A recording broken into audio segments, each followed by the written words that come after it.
Bible afin de savoir ce que la Bible dit sur le sacrifice de Jésus. Est-ce que vraiment l'humanité, celui qui dit qu'il est sauvé à cause du sang de Jésus-Christ à la croix, ou bien du sacrifice de Jésus à la croix, va en enfer, ou bien est dans l'erreur? On va voir ça rapidement. Alors, prenez chez vous à la maison le livre de 1 Corinthiens chapitre 1, à partir du verset 18. 1 Corinthiens chapitre 1, verset 18. Il a dit dans ce verset que, vous allez voir qu'il a dit, la prédication de la croix est une folie pour ceux qui périssent. Vous voyez, la prédication de la croix est une folie pour ceux qui périssent. Parce que l'humanité, certaines personnes qui ne croient pas en Christ, en Jésus-Christ, disent que le sacrifice de la croix est nul. Mais la même Bible dit, à ceux-là, ils vont aller en enfer, c'est pourquoi ils raisonnent ainsi.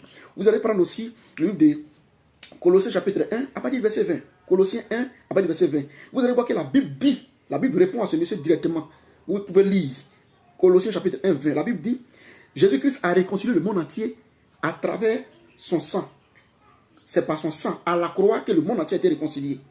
Depuis l'Ancien Testament, pour ceux qui sont chrétiens, vous allez voir que pour être pardonné de ses péchés, il fallait que tu imposes la main ou bien un sacrificateur vienne avec un agneau sans défaut pour pouvoir expier tes péchés. Dans Jean chapitre 1, à partir du verset 29, quand Jésus passait, Jean-Baptiste dit, c'est celui-là, l'agneau de Dieu qui ôte le péché du monde. Or, Jésus appelé le Christ, a été immolé où? À la croix.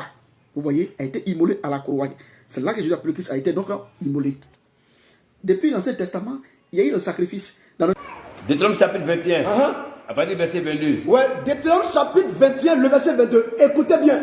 Oui. Deutéronome 21, verset 22.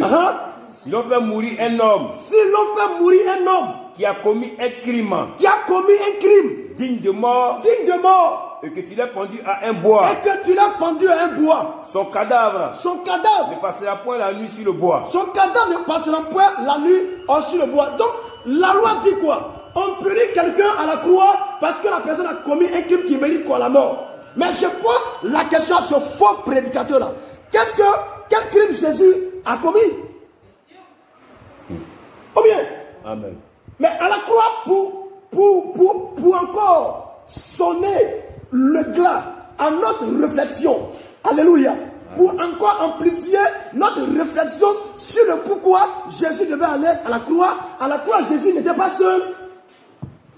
Il y avait quoi? Deux brigands crucifiés. Jésus était au centre de ces deux brigands. Bravo. Amen. Jésus était au milieu de ces deux brigands. Et puis il y a un brigand qui dit, lui Jésus là, il n'a rien fait.